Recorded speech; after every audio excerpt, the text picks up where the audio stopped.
জায়গা তো খুব অসুবিধা হচ্ছে।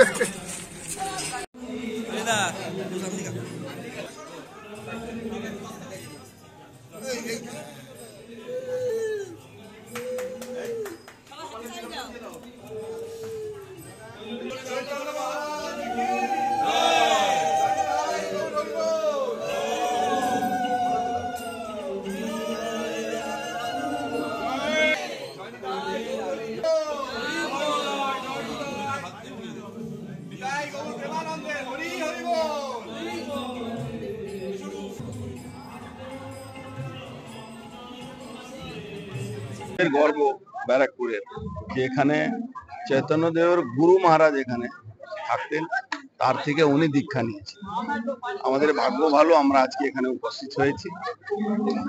উনার কাছে আশীর্বাদ চাইলাম আমরা, যাতে আগামী যুদ্ধতে আমরা লড়তে পারি, জিততে পারি, অসুর শক্তিকে বিনাশ করতে পারি।